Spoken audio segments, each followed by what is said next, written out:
Et je pense que quand on aime vraiment avec le cœur, qu'on fait les choses avec douceur et tendresse, l'univers nous le récompense et nous le rend peut-être 10 fois plus. Et si je devais finir ce podcast avec une phrase, un petit mot de la fin, je dirais choisissez l'amour. Parce que pour moi, elle sera ma réponse et pour toujours. Hello et bienvenue à toutes et à tous dans ce nouvel épisode sur ma chaîne du Baume au cœur. Aujourd'hui, j'ai envie de vous parler d'un sujet qui me tient à cœur, comme la plupart de mes podcasts que j'aborde sur la chaîne. Mais aujourd'hui, j'avais envie de parler d'amour, mais d'amour au sens large, pas forcément l'amour amoureux, mais plutôt l'amour comme réponse. Pourquoi ce podcast ? Pourquoi parler de choisir l'amour comme réponse et toujours ? Peut-être parce que j'avais des occasions d'être froide, des occasions d'être méfiante, refermée. J'avais toutes les raisons du monde parfois au vu des expériences de ma vie. Et malgré tout ça, j'ai décidé quand même autre chose de plus grand et de plus beau. Et plutôt que d'être dans la plainte et de me renfermer dans ces souvenirs, je me dis, et si j'en faisais autre chose ? Et si l'amour était quand même la réponse ? Et du coup, la question centrale serait, est-ce qu'on peut aimer sans peur quand on a déjà été brisé ? Est-ce qu'on peut encore croire à la beauté, à la tendresse, quand on a déjà connu et vu le pire ? Je n'étais pas ce qu'on m'a fait, ou ce que j'ai ressenti, ce que j'ai subi, parce que l'idée que nos traumas, nos souvenirs, nos douleurs nous définissent, peuvent nous enfermer dans quelque chose, et gardent le souvenir un peu pour toujours. Et je pense que c'est important pour toutes les personnes qui pourraient se reconnaître d'un quelconque trauma, d'un stress post-traumatique, de souvenirs désagréables. On ne résulte pas de ces expériences passées qu'un individu ou quelqu'un nous a fait vivre ou connaître. Nous ne pouvons pas nous définir en tant que traumatisme, en tant que mauvais souvenir. On n'est pas une douleur, on n'est pas l'anxiété, on n'est pas la dépression, comme à la même image, on n'est pas la maladie. Et du coup, c'est le piège de l'identification. On confond toujours ce qu'on a vécu avec ce qu'on est, et pourtant nous ne sommes pas ce qu'on a vécu. C'est pour ça que les victimes ont autant de mal à se reconnaître victimes. Je pense à des personnes qui ont vécu du harcèlement, du viol, des agressions, de la douleur, de la souffrance et qu'on peut faire subir à quelqu'un d'autre, même dans le harcèlement scolaire, etc. On a toujours cette peur, cette honte, alors qu'elle n'appartient pas à ce camp-là, mais de l'autre côté du bord. Et souvent les victimes vont avoir honte d'en parler et de dire ce qu'elles ressentent, parce qu'elles ne veulent pas être identifiées comme telles.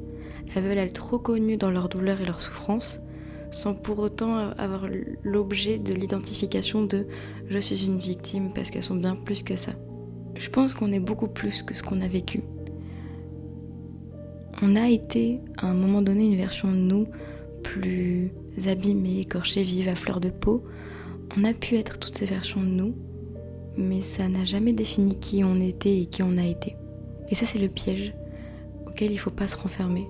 On peut penser aussi que tout tourne autour de ça, alors qu'il y a juste nous qui décidons de nous focaliser dessus et de regarder avec ces yeux-là ce prisme du trauma, du mauvais souvenir et de la douleur, mais parce qu'on décide de s'orienter à l'intérieur de nous-mêmes, à travers ce regard, parce que nous le décidons. Et c'est là où on a un super pouvoir, une capacité assez folle de pouvoir choisir où est-ce qu'on décide de regarder, où est-ce qu'on veut que nos yeux se dirigent quand on regarde l'intérieur de nous. Si on n'est pas ce qu'on nous a fait, si on n'est pas le vécu qu'on a eu, alors que sommes-nous ? Du coup, on peut évoquer le chemin vers la désidentification. Comment on commence à choisir autre chose ? À partir de quand on décide d'être quelqu'un d'autre, quelque chose d'autre, une autre version de nous ? Ça peut paraître bateau de vous le dire comme ça, mais l'amour c'est un choix, et pas forcément une façon de penser naïve, mais peut-être que c'est un pas de plus vers la sagesse. Ce n'est pas parce que j'ai souffert que je vais décider de faire payer tous les autres pour ce qu'un individu ou autrui a pu me faire vivre. Ce n'est pas parce que j'ai souffert que j'ai décidé que toutes mes expériences prochaines à venir allaient ressembler de loin ou de près à ce que j'ai connu. J'ai moi-même pas envie de me faire subir ça et de vivre autre chose. Et du coup, si je choisis ça par le prisme et par la position de l'amour, je m'éloigne déjà de cette possibilité de revivre cette expérience. Je décide de ne pas faire payer aux autres ce que j'ai vécu par mon passé, mais aussi parce que j'ai la volonté de ne pas vouloir le revivre et de me le faire subir à moi-même, encore une fois. Du coup, choisir l'amour, c'est apprendre à aimer en conscience.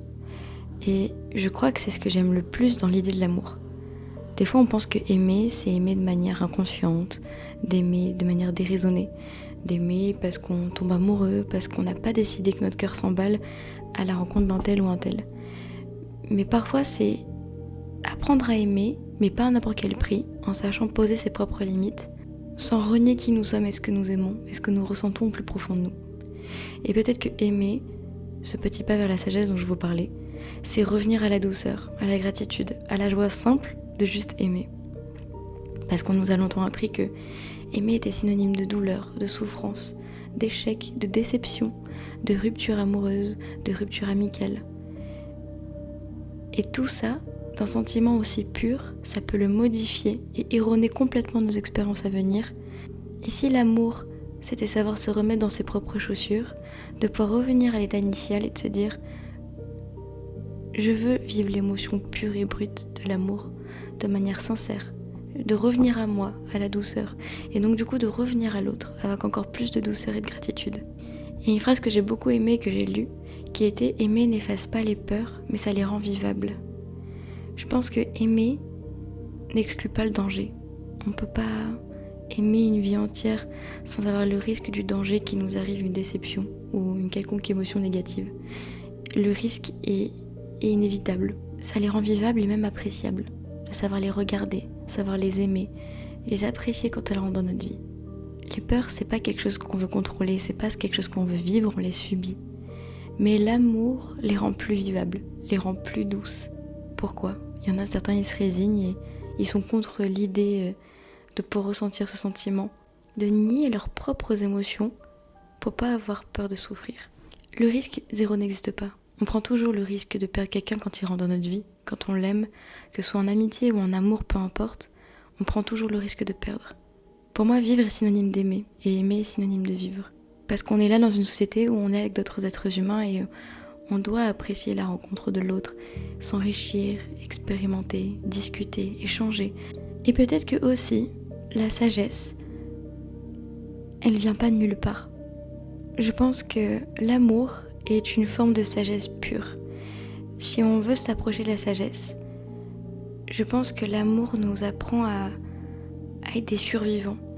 Parce qu'on a tous eu des échecs, des déceptions, des divorces, des relations qui marchaient pas, des conflits avec nos proches. Mais ça nous rend plus résilients, plus humains, plus lucides. Et je crois que la grande différence que j'arrivais pas à faire avant, c'est que je faisais pas la différence entre être cynique et devenir sage. Je pensais que c'était presque du déni, de juste être presque lasse de vivre et d'accepter maintenant par dépit tout ce qui allait m'arriver dans ma vie. Mais en fait, il y a une grosse différence, c'est que être sage, je le choisis de l'être, alors que si je choisissais d'être cynique, aigrie, je serais jamais consciemment heureuse. Je prendrais les choses par dépit, j'aurais plus aucune attente de la vie, mais je pense que je me laisserai aucune opportunité d'être pleinement heureuse. Je suis consciente de cet amour, j'en ai envie, j'évolue et je tends vers ça, et je pense que mon champ de probabilités que je vive des belles expériences sont plus grandes. Je pense que c'est un acte radical que de savoir continuer à aimer, à continuer à faire confiance, parce que aimer parle aussi de confiance. Qu'est-ce qui fait qu'on a autant de mal à aimer quelqu'un ? C'est la confiance qu'on octroie, c'est le don de soi qu'on fait. Aimer, c'est vouloir aimer l'autre, mais c'est aimer l'autre avec nous dedans. Et c'est ça qui est le plus compliqué, c'est donner cette part de nous et savoir ce que l'autre va en faire. Et nous, on se dit pourquoi on se donnerait encore nous ? Pourquoi je suis encore là ? À donner, à redonner ma confiance, ma tête, mon cœur, mon corps, mon âme. Pourquoi on pourrait revivre une expérience sachant qu'on a déjà été blessé dans le passé ? Et je pense que c'est un acte, mais un choix radical, et que aimer est le choix le plus doux qu'on puisse faire. Donc peut-être que on n'est pas nos blessures, on n'est pas nos traumatismes, on n'est pas les déceptions, on n'est pas ces blessures, mais on est ce qu'on en fait. Et je pense que ce moyen de vision, de perception de ma vie aura beaucoup plus à m'offrir que l'autre. Et peut-être que aimer, c'est le plus grand acte de courage qu'on puisse faire. Est-ce que aimer encore, en fait, serait pas un grand acte de courage ? Et en fait, aimer, c'est aussi donner du sens à ce qui nous a brisés. Toi qui écoutes ce podcast, t'as sûrement vécu une expérience hyper compliquée en relation amoureuse, parce que c'est quelque chose d'assez commun que tout le monde a vécu. Et pourtant, tu te dis, j'aimerais plus jamais à nouveau. Pour moi, l'amour c'est terminé, je veux plus aimer. Mais finalement, renouer avec toi et ces parties de toi qui ont été blessées et profondément anéanties, t'ont permis de reconstruire quelque chose. Peut-être qu'aujourd'hui t'es en couple avec quelqu'un alors que t'avais refusé tout acte d'amour ou toute rencontre avec quelqu'un potentiel. À ton encontre, peut-être que c'est ton cœur qui a choisi d'aimer cette personne, mais l'amour est quand même venu à toi et ça a donné du sens à ce qui t'a brisé et ton passé. Et t'as quand même fait le choix de choisir encore l'amour.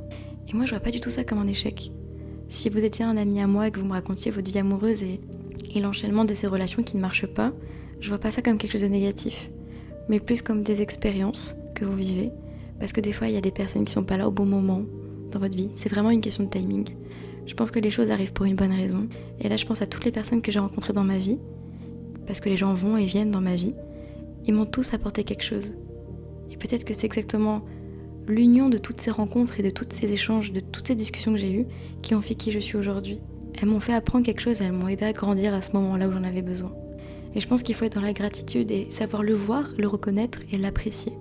Et je pense que c'est là où commence l'amour de soi. C'est dans l'acceptation de tout ce que nous sommes. Sans renier, sans nier ce que nous sommes, ce que nous ressentons. Aimer, c'est pas ignorer ce qu'on a traversé. C'est en faire un socle bien construit, comme si on avait un campement avec des bases, avec notre petit bois, notre petite tente, et qu'on était armés si jamais il y avait une éventualité où quelque chose devait se passer. Aimer, c'est apprendre à faire des conclusions et des morales de ce qu'on a vécu. Et la chose que j'ai appris par amour qui est ma plus belle leçon de cette année, c'est que je n'attends plus d'être guérie pour aimer. Je pensais que pour accepter l'amour qui allait rentrer dans ma vie, parce que bien que je vous ai dit que je n'étais pas du tout prête à accepter toute forme ou tout type d'amour, parce que les déceptions, les relations, les ruptures, etc., ces déceptions-là font que on n'a plus envie de se relancer dans une relation amoureuse. On se dit « Ah non, moi plus jamais ». Mais j'ai su écouter mon cœur et mon corps qui n'en avaient pas envie, qui n'étaient pas prêts à ce moment-là. Mais là où mon cerveau se trompait, c'est qu'il m'envoyait l'impulsion et le message du « Tu dois être guéri » avant de pouvoir aimer et d'être aimé. Alors qu'en fait, la vraie réponse dans l'amour, c'est qu'on peut aimer et être aimé en chemin. Si je dois partir du principe que je dois être guérie pour enfin vivre cette relation, alors dans ce cas, j'attendrai toute ma vie. Je resterai sur le bas-côté et j'attendrai que la vie passe. Parce qu'on a beau nous dire « aime-toi avant d'aimer l'autre », mais t'as toute ta vie pour le faire. Et si ça doit t'empêcher de vivre des expériences, alors dans ce cas, c'est que c'est pas de l'amour. Et nous, on veut faire le choix de l'amour, pour l'autre, pour soi. Et on peut complètement apprendre à aimer en grandissant, en étant avec l'autre. Sur ces bonnes paroles, pour terminer ce podcast, j'aimerais terminer avec une phrase que j'ai lue, qui m'a vraiment touchée et qui représente plutôt bien mon idée du choix d'amour. On aime mal quand on veut réparer. On aime vrai quand on est prêt à se rencontrer à deux. Vous pouvez prendre cette phrase et l'adapter pour votre relation aux autres, mais aussi à vous-même. Que s'aimer, c'est vraiment se rencontrer. Et quand on a conscience de ça, je pense qu'on est capable d'aimer bien et d'aimer mieux. Et la sagesse, c'est pas enfouir la faille ni la blessure, c'est comment on l'intègre. C'est la manière dont on se pose des limites, d'aimer sans se fuir et sans chercher à se perdre. Vous n'êtes pas votre passé. Vous êtes la personne qui a survécu à toutes ces expériences subies. Et le plus bel acte d'amour et de sagesse que vous puissiez faire, c'est choisir encore et toujours l'amour, malgré les blessures, malgré votre histoire qui ne vous définit pas. Écrivez la suite et laissez-vous l'opportunité de vivre des belles choses, de belles relations. Parce que je pense que quand on pense avec le cœur, les choses sont quand même beaucoup plus douces, plus belles à regarder, à entrevoir.